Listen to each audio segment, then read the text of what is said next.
जर पाहिला तर प्रश्नार्थक अभंग आहे. याच्यात प्रश्न विचारलेले, याच्याकडे बारकाईनं जर लक्ष केलंय अभंगाकडे की नटिकेची साथ दागिले आचळ हिरी तसे काळ किती होऊन प्रश्न आहे.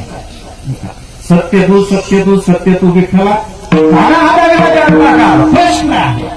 प्रश्न माणसाला तेव्हा पडतात ज्यावेळेस दुःखाचा डोंगर अंगावरती येत असतो. विशेष दुःखाच्या डोंगराचा सोडून द्या, पण जिथं प्रश्न आहे तिथं दुःख आहे. विठ्ठला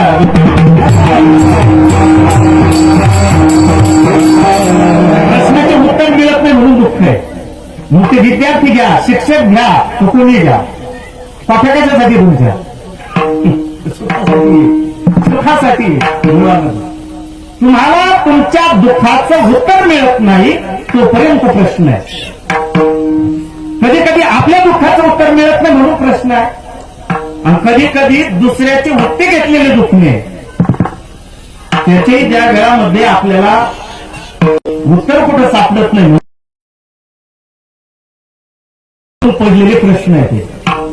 हा पूर्ण अभंग पाहिला, याच्यामध्ये उद्गारवाचक नाही, पूर्ण प्रश्नार्थक आहे.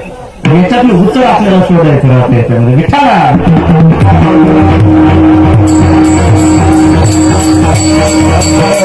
या अभंगामध्ये तुकोबरायांनी जगातली दुःख पाहिली.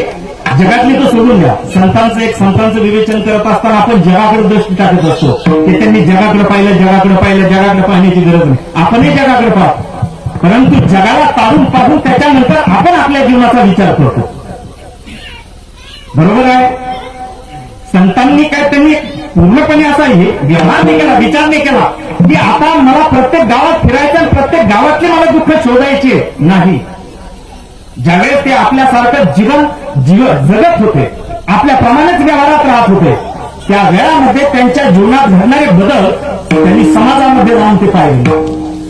एखादं दुःख घडल्यानंतर समाजाची आपल्याविषयी असणारी अनुभूती काय किंवा आपण दुसऱ्याविषयी अनुभूती मानतो ती कोणत्या प्रकारची आहे, याच्यापासून हे जीवनातले प्रश्न आणि त्याच्यावरची उत्तर शोधणं सुरुवात झालेली.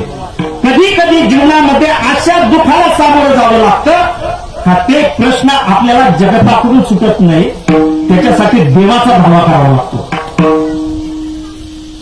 संतांच्या जीवनामध्ये सुद्धा हे अपघात झालेले आणि ज्या वेळामध्ये संतांना सुद्धा काही प्रश्नांचा उलगडा झाला नाही, समाजातूनही झाला नाही, समाजाच्या दुःखाचा नाही, आपल्या दुःखाचा नाही, तर असे प्रश्न घेऊन तुकोबराय देवाच्या समोर गेलेले ते अभंगाच्या पहिल्या कडव्यामध्ये.